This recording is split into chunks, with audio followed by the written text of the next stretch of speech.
harus bisa terima bahwa aku hidup berdampingan dengan bipolar disorder tipe 2 psikotik. Terus mulai dapat penawaran tuh yang namanya jadi simpenan pada saat itu. Pada saat itu aku masih pacaran di usia 19 tahun. Aku pacaran dan aku hamil di luar nikah, mencari solusinya sendiri, dan akhirnya aku mulai daftar pinjol. Aku ada 32 aplikasi pinjol. Suamiku tidak tahu. Aku sama suami jual rumah yang cuma punya satu-satunya doang.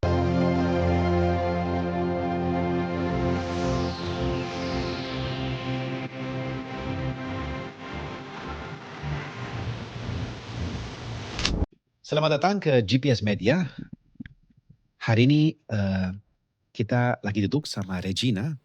Regina orang BSD, Ya. tapi aslinya Sukabumi. Betul. Udah kenalin dulu. Ya. Hai, perkenalkan, namaku Regina. Aku tinggal di BSD. Asalnya dari Sukabumi, dan aku seorang ibu dari 3 anak. Oke, puji Tuhan. Saya mau tanya pertama-tama, coba terbuka dulu. Boleh. Jelasin dikit siapa Regina dan mungkin briefing sebentar dari 15 tahun terakhir, kira-kira briefing ya, oke? Oke. Pertama aku mau jelasin dulu dari Regina kecil. What's on your mind gitu? Ada apa di pikirannya Regina saat ini? Mulai dari sekarang gitu. Complicated ya. Complicated. Dan hidup tuh terasa berat banget gitu. Karena banyak banget bertubi-tubi tuh harus menerima banyak masalah gitu. Yang sebagai perjalanan hidup aku gitu. Dan hari ini aku harus bisa terima bahwa aku hidup berdampingan dengan bipolar disorder tipe 2 psikotik. Jadi dari kecil tuh, aku boleh cerita dulu dari kecil? Ya, jadi dari kecil itu di umur aku pada saat aku kelas 4 SD, itu aku dapet benturan hebat pada saat olahraga di lapangan sekolahan. Nah, setelah itu aku nggak dapat penanganan yang baik dari orang tua maupun dari guru pada saat itu. Lalu beranjak dewasa, aku juga masih dapat pembulian selain dari SD, SMP, di SMA juga aku dapat pembulian. Terus dari situ SMA-nya aku pindah ke Jakarta karena orang tuaku bercerai, jadi aku ikut mama karena mama di Sukabumi, bapak mama ke Jakarta, bapak Keluarga besar di Jakarta? Iya, keluarga besar mama tuh di Jakarta gitu. Terus bapakku di Sukabumi beserta adik-adik aku gitu. Nah, pada saat aku pindah ke Jakarta, tinggal bersama mama, di situ aku sekolah SMA kelas 1 berjalan dengan baik.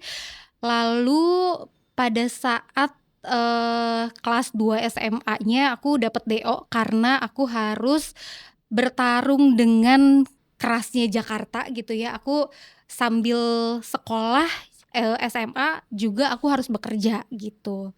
Nah, kerja di entertain itu aku mulai masuk ke dunia malam. Aku clubbing, aku mulai mengenali alkohol gitu. Aku mulai minum. Terus juga pernah coba yang namanya tuh narkoba.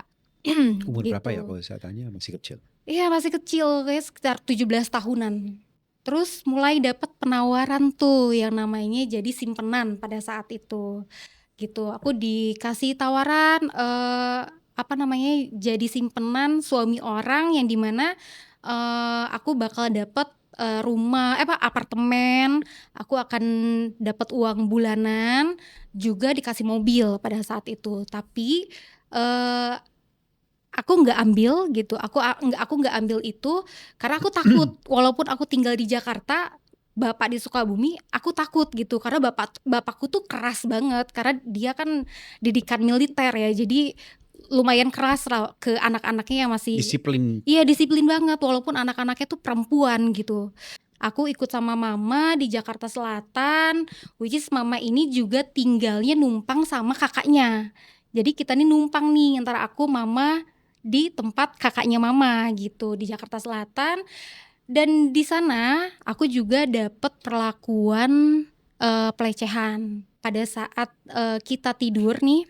Aku dan adikku yang paling kecil pada saat itu ada anak RT yang datang ke kamarku. Itu dia udah pegang-pegang sana sini, kayaknya dia mau melakukan sesuatu yang emang melenceng gitu. Seksual. Iya, kayak dia mau perkosa aku gitu, cuma akunya keburu bangun karena udah pegang-pegang area-area sensitif gitu. Aku kaget, aku terbangun, akhirnya aku datang ke karena kan itu posisinya ada di atas ya, rumahnya tuh tingkat gitu. Aku ada di atas dan orang tuh bisa naik masuk ke lantai atas itu ada akses dari samping. Jadi dia tuh ada tangga yang langsung ke atas gitu. Aku cerita ke uwa aku yang kakaknya mama ini, aku cerita sambil nangis-nangis karena syok, tapi uwa aku juga nggak dapet solusi karena kan lu nggak diapa-apain gitu. Karena nggak dapet solusi dan aku merasa tidak punya rasa aman, Nyawa nyaman. ya tidak punya rasa aman, akhirnya aku cerita ke mama untuk dapat perlindungan gitu. Masalahnya takut nih, ini anak RT ini udah punya istri di situ, punya anak juga gitu. Terus karena aku takut dan aku cerita ke mama, mama bawa akulah ke pos polisi. Jadi ada di depan rumahnya uwa aku itu ada kantor polisi di depannya. Kita datang ke sana, aku dan mama, dan ternyata di sana pun kita tidak diterima dengan baik oleh polisinya gitu. Alasannya karena pemerkosaan itu belum terjadi. Dia malah bilang kalau kalau memang besok-besok kamu jadi diperkosa, kamu baru datang ke sini bawa buktinya gitu. Nah, akhirnya dari situ aku jadi semakin tidak punya rasa aman lagi gitu. Jadi aku berpikir aku harus harus dapat perlindungan dari siapa lagi gitu. Semua orang yang aku ceritain itu nggak percaya karena masa iya sih, dan di lingkungan tersebut memang si anak RT ini terpandang lah gitu, terpandang baik, bijak kayak gitu-gitu. Kayak mereka tuh banyak orang di situ nggak percaya bahwa masa sih ngelakuin gitu, nggak percaya. Jadi aku dianggap berbohong. Aku ketemu sama suamiku dan pada saat itu aku masih pacaran di usia 19 tahun. Aku pacaran dan aku ya hamil di luar nikah bersama yang jadi suamiku saat ini gitu. Karena penilaian aku itu orang yang sangat gengsi dan takut akan penilaian orang lain. Jadi aku nggak mau gitu nikah dalam keadaan aku hamil gitu. Jadi aku minta untuk diaborsi. Akhirnya suamiku mau nurutin gengsinya aku, egonya aku gitu. Akhirnya kita aborsi dan 8 bulan setelah kejadian ini akhirnya aku menikah dengan suamiku gitu. Pada saat pernikahan di 7 tahun pertama itu kita baik-baik aja gitu, nggak ada masalah juga. Tapi memang harus diakui bahwa suamiku punya sifat yang sangat patriarki waktu itu. Jadi maksudnya kalau dia udah bilang A, ya lu sebagai istri ikut gitu. Jadi sering banget yang namanya suara aku tuh tidak didengar sama suami gitu. Karena kan emang kalau secara pendidikan aku juga bukan orang yang dianggap pintar karena ya lu kan di DO SMA juga. Jadi hitungannya lu cuma lulusan SMP kayak gitu. Nah, akhirnya karena aku ngerasa kok nggak pernah didengerin ya, setiap aku ngobrol berdiskusi sama suamiku tuh nggak pernah didengerin gitu. Terus aku ngerasa mulai insecure juga karena banyak keterbatasan yang aku masih belum bertumbuh pada saat aku usia belasan tahun gitu, yang ada malah banyak trauma-trauma yang aku dapatkan gitu. aku dikasih modal sama suamiku. Jadi 2 minggu setelah aku melahirkan, aku kursus bakso ceritanya tuh. Saat aku kursus bakso, 2 minggu kemudiannya lagi baru buka langsung, Pengusaha, iya, bisnis, oke. betul, bisnis bisnis sendiri. Karena memang suamiku tuh, nggak pernah mau support aku untuk kerja di company sebenarnya. Jadi Oke. ya udah support-nya kalau kamu bisnis sendiri aja gitu. Jadi dia modalin. Nah, pas pada saat dimodalin itu, ya kita sebenarnya sama-sama nih, aku sama suami jalan berbarengan nih untuk, memulai bisnis ini. Tapi pada saat itu suamiku, ada kerjaan gitu, ada kerjaan jadi dia meninggalkan aku. Ada kerjaan karena dia orangnya tidak bisa Sibuk. kan, iya, fokusnya nggak bisa terbagi. Jadi dia fokus di kerjaannya, aku juga fokus di rumah gitu, di rumah aku sebagai istri dan ibu, mengurus anak-anak dan rumah gitu ya, walaupun ada pembantu. Terus di kedai bakso karena waktu itu aku langsung buka 2 kedai kan, walaupun di Ambisius ya, ah? ambisius.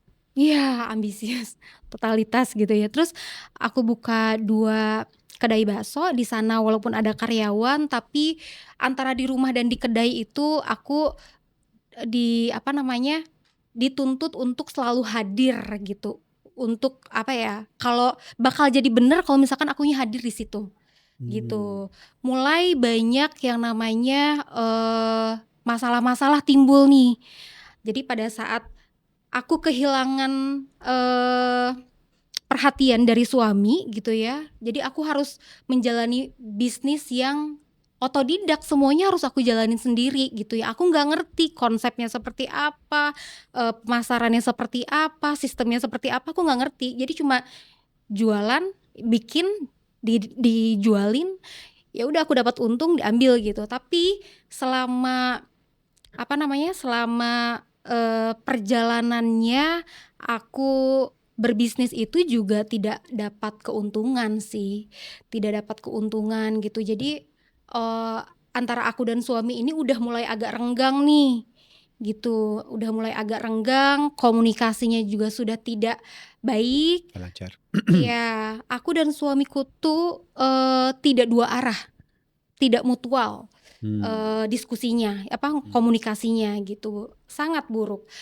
Jadi setiap ada masalah tidak terilis dengan baik, yang ada malah, apa namanya, ditumpuk akhirnya gitu. Masalah ini ya udah aku ceritain ke suami, nggak dapet solusinya, ya aku harus handle sendiri. Akhirnya ya kebanyakan kebanyakan masalah yang dipendam tidak dikeluarkan dengan baik, tidak diselesaikan dengan baik, akhirnya luber.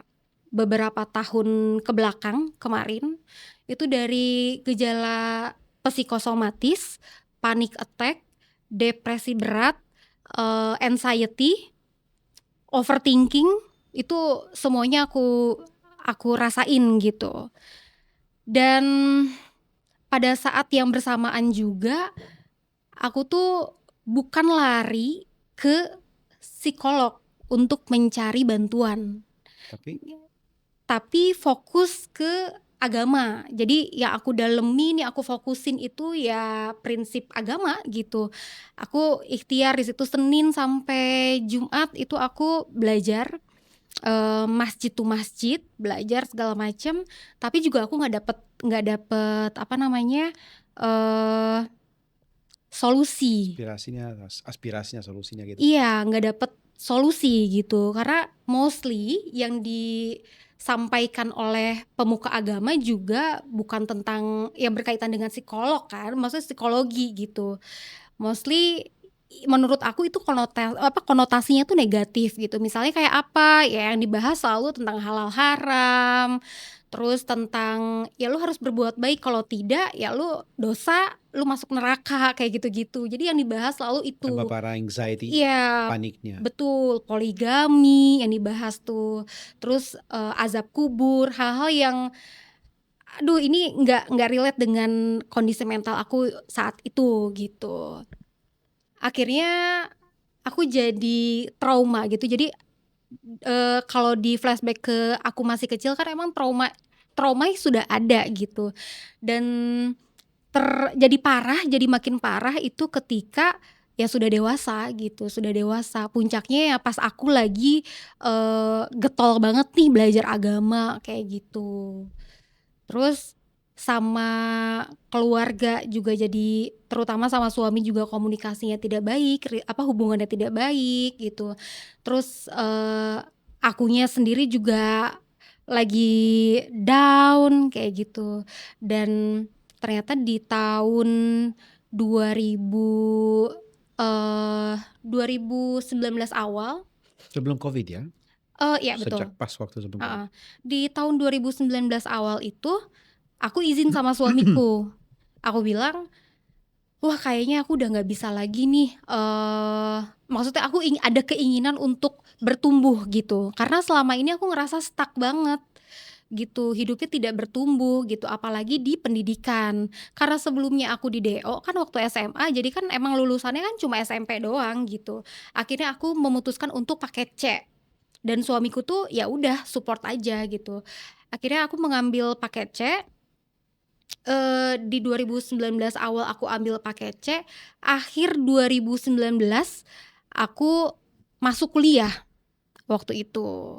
Aku masuk kuliah, dan, apa namanya, ya aku ambil sastra Inggris, S1 di universitas dekat rumah waktu itu, dan aku belajar banyak di situ. Dan aku kenapa memutuskan untuk kuliah, karena aku ngerasa, eee selama ini aku tuh bodoh banget gitu, aku nggak punya knowledge apapun, secara universal, yang aku tahu cuma ilmu agama doang.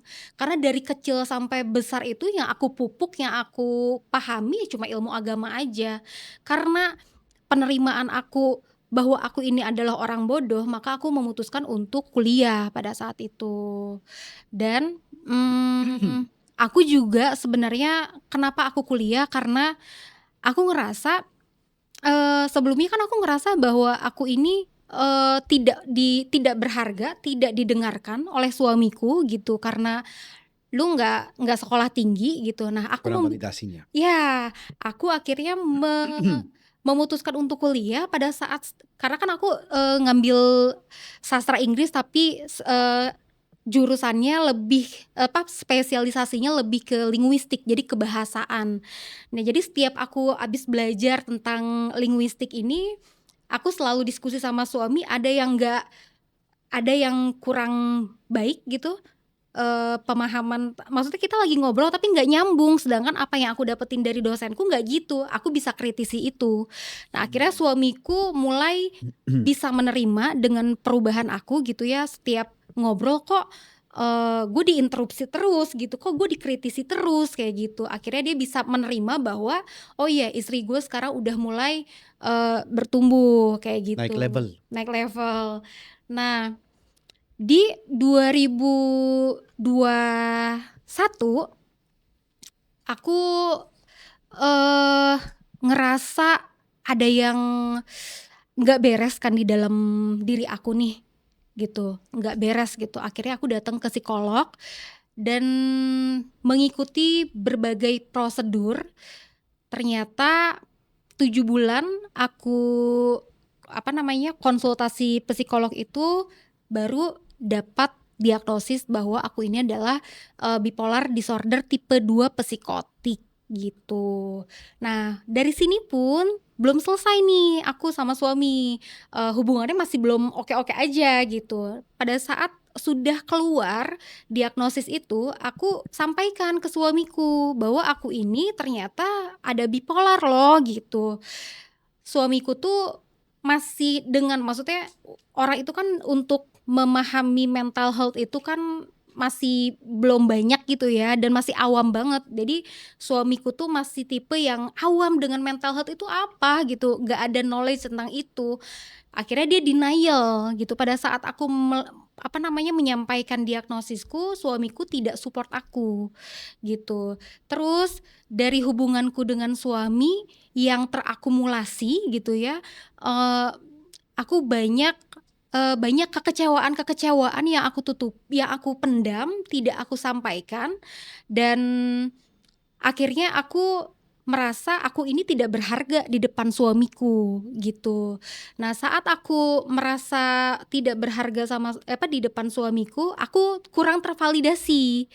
Dan karena pada saat itu posisiku juga kondisi badan tuh gendut banget gitu. Kondisi badan gendut banget, terus aku juga jadi suamiku tuh orang yang suka, bercanda secara verbal, tapi, eee, jadi dia ngomong sesuatu yang sebenarnya itu menyakiti untuk orang yang punya mental yang tidak baik-baik aja gitu. Tapi karena dibalut oleh bercanda, ya buat dia itu nggak kenapa-napa, tapi untuk Sarkastik ya? iya, sarkas.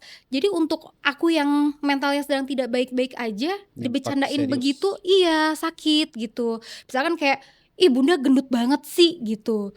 Atau apapun lah gitu, sesuatu yang kok jadi ngebully banget gitu, ngebully verbal banget gitu, bener-bener kayak dijatohin tanpa dia sadar gitu. Sampai akhirnya aku memutuskan untuk, diet. Kalau kemarin-kemarin selama aku berumah tangga dengan suamiku itu kan aku mau berubah untuk dia, untuk suamiku, biar suamiku nggak macem-macem gitu. Jadi aku mau cantik karena dia. Tapi pada saat itu aku berubah pikiran tuh, berubah pikirannya, ya gue cantik bukan lagi karena seseorang, tapi gue cantik karena emang gue berharga, gue punya value, gue pengen jadi lebih baik gitu. Betul. Karena aku sayang sama diriku gitu. Aku berubah, aku mulai diet, aku mulai perbaiki cara berpikirku dengan ilmu-ilmu. Aku dapatkan ilmu-ilmu itu dari kampus, dari aku baca buku, dari aku sering dengerin podcast yang untuk kebertumbuhan lah gitu, Self self development. improvement, iya. Nah, abis itu mulai aku kayak berontak gitu loh dari diriku tuh sama suami gitu. Karena berontaknya, ya gue selama ini ikutin elu, tapi gue stuck gitu di saat gue punya banyak masalah aja, setiap solusinya nggak dapet gue dari elu gitu. Jadi akhirnya aku mulai memutuskan untuk bertumbuh untuk diriku sendiri gitu. Aku mulai diet dari yang tadinya aku gendut banget, merasa tidak berharga, self blaming dan insecure. Akhirnya aku mulai mulai bertransformasi secara fisik gitu. Dari yang tadinya gendut banget sampai akhirnya aku kurus.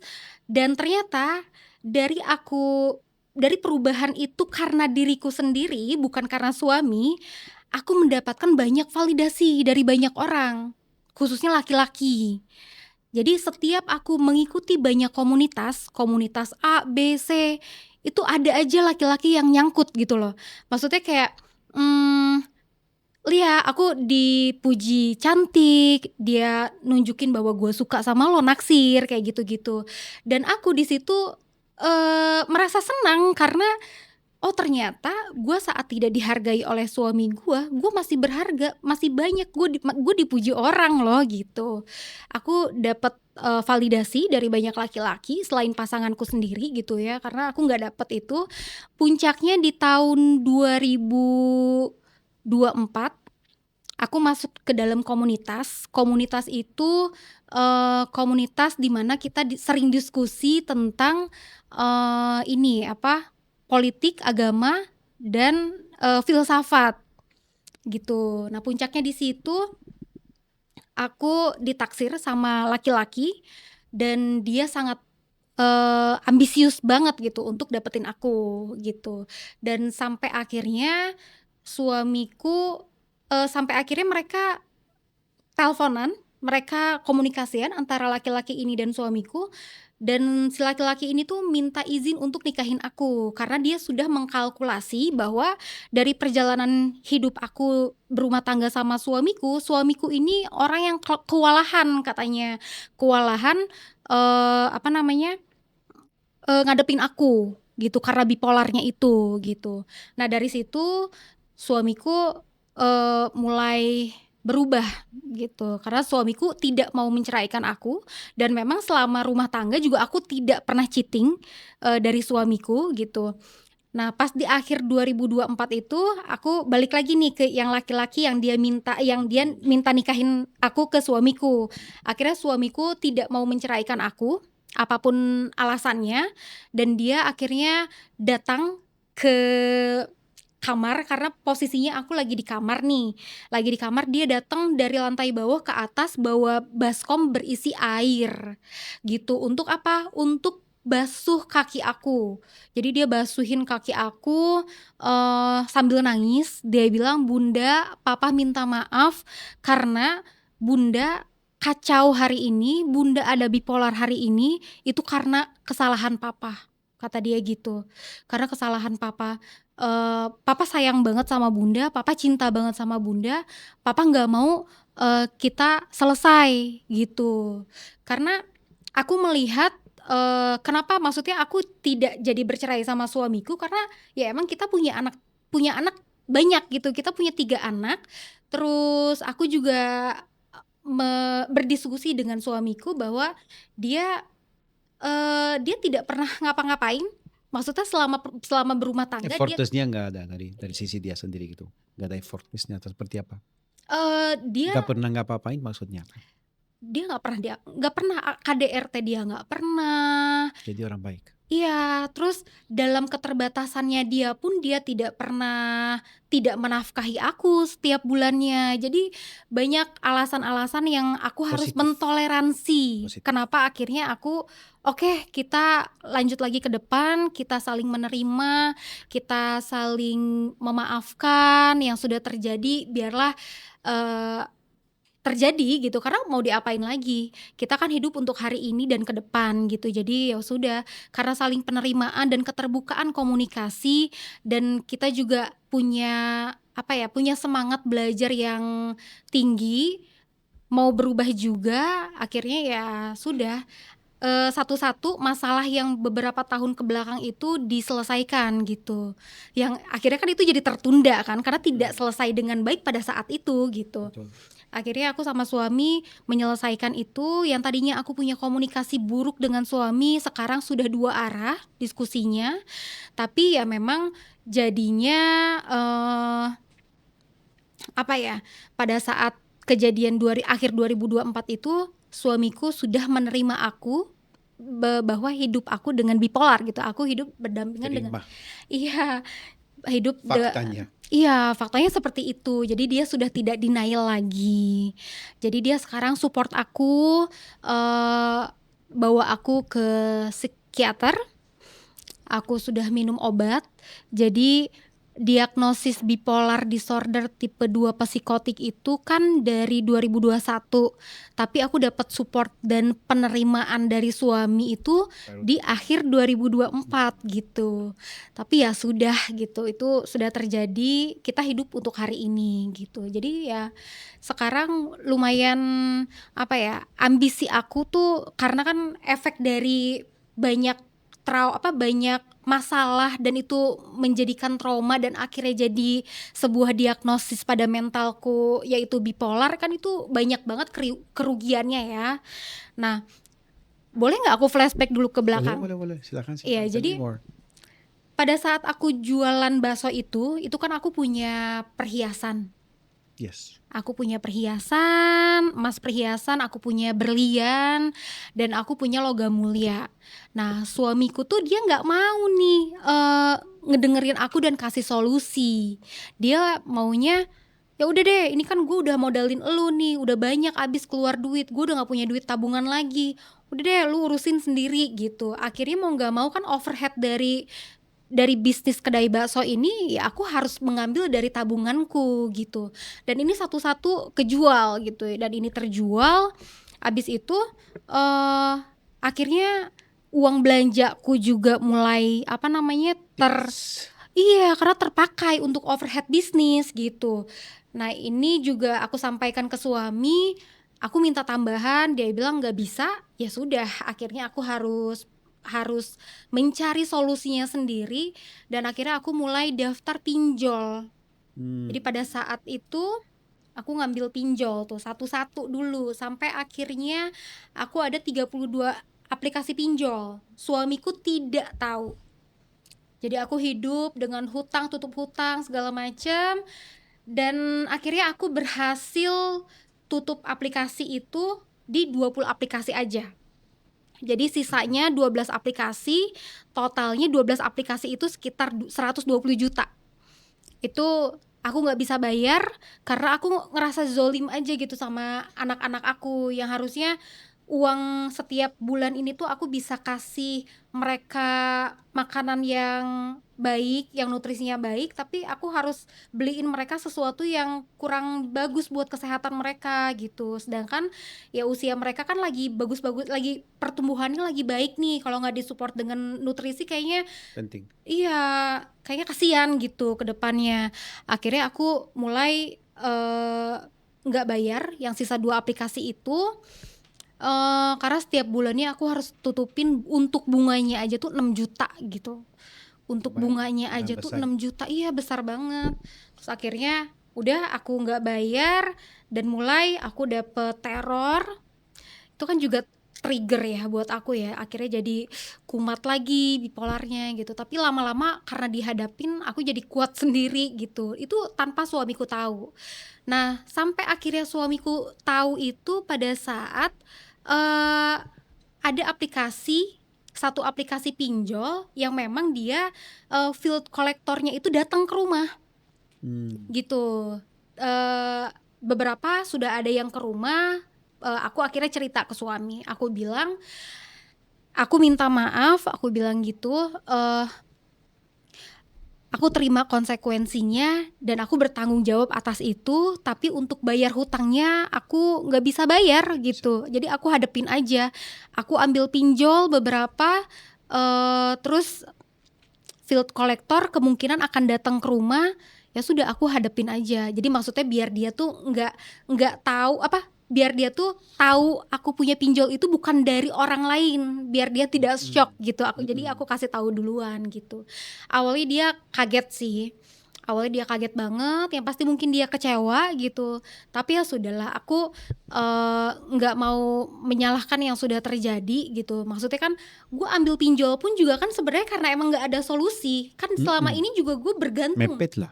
Iya, kan finansialku bergantung sama lu. Kan setiap gue ada masalah juga, kenapa gue selalu kasih tahu ke lu, kenapa lu nggak mempersiapkan dan berdiskusi untuk menyelesaikan, cari solusi Dia bareng-bareng juga bilang gimana? saya nggak bisa, silakan. Iya, makanya jadi aku harus menghandle itu sendirian dengan gali lubang tutup lubang gitu.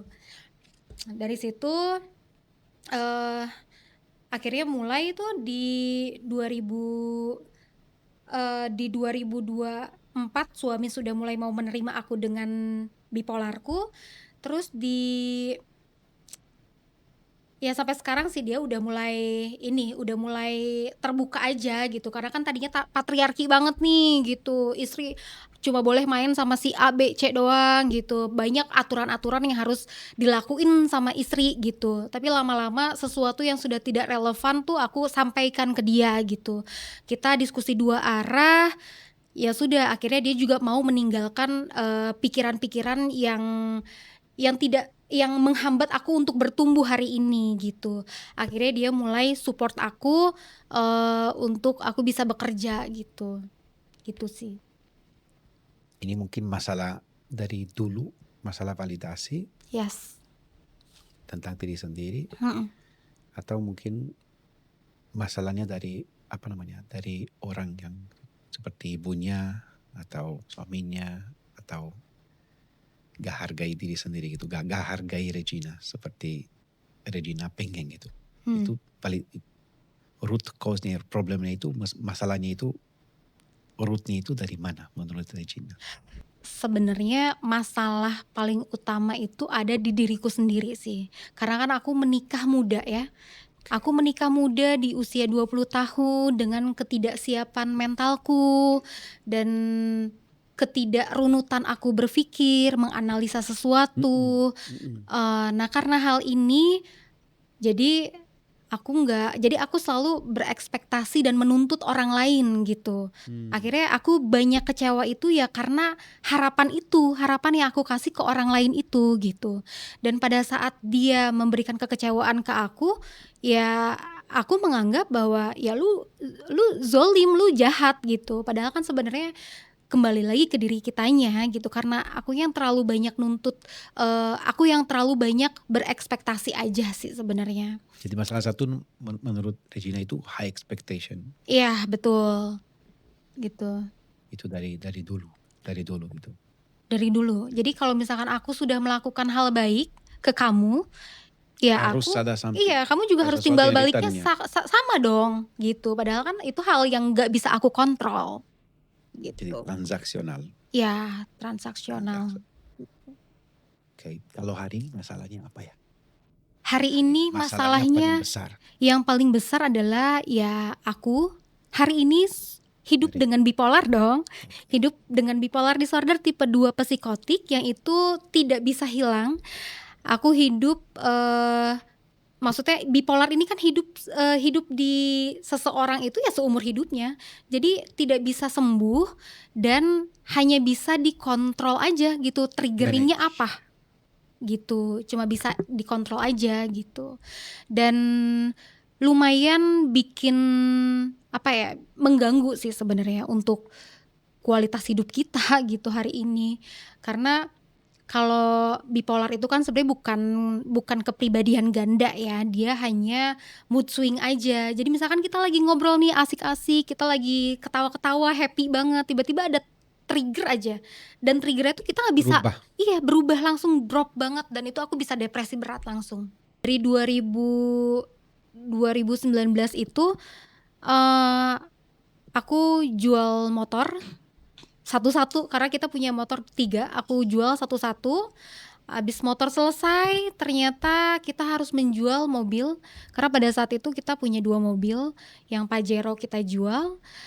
Abis Pajero kita jual, akhirnya terakhir ini akhir 2024, aku sama suami jual rumah yang cuma punya satu-satunya doang gitu.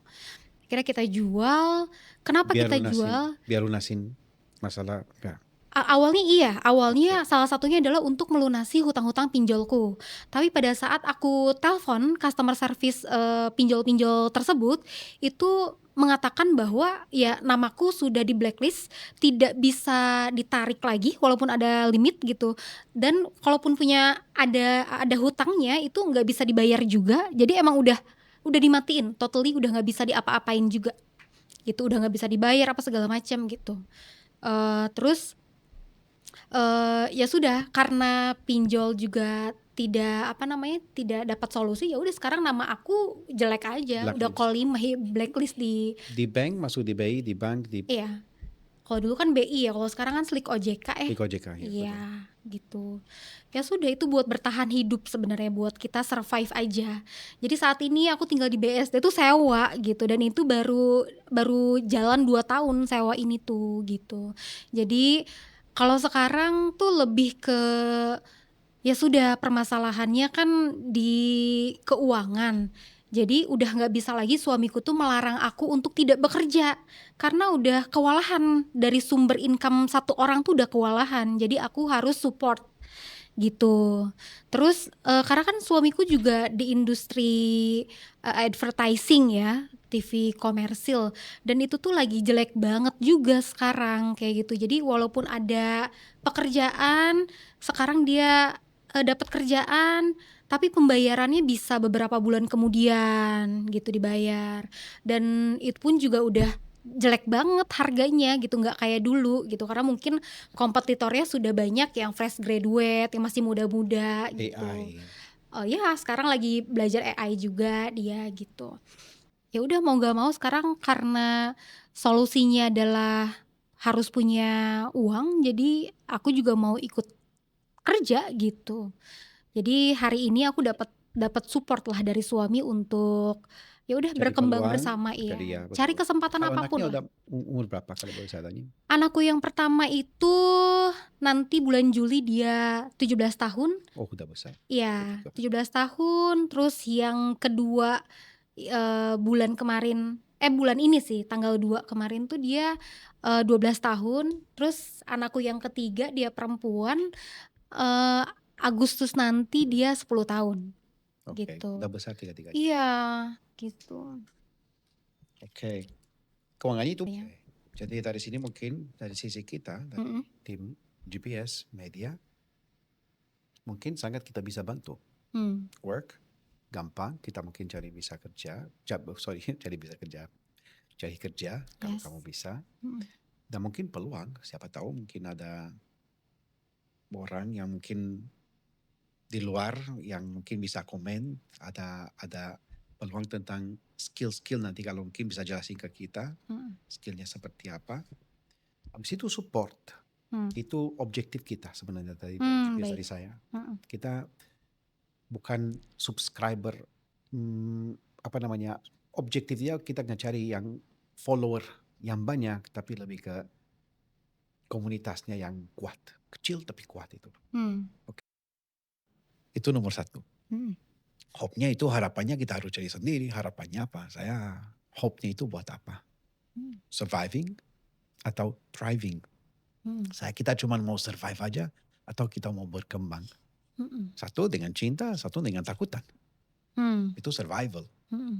Waduh, masalah emang bipolarnya pasti muncul. Hmm. Cinta, kita thrive nih. Mobilnya kita gak butuh 2 mobil, betul. Makanya ini berapa solusi udah eksekusi diri sendiri. Rumah kenapa kita mau sewa gak masalah. Nah itu beberapa hal saya dapat saya dari beberapa 10-15 tahun ini luar biasa kalian udah sadar itu. Iya. Kan gua pernah salah ini, Iya. tapi Betul. lu pernah sadar ini.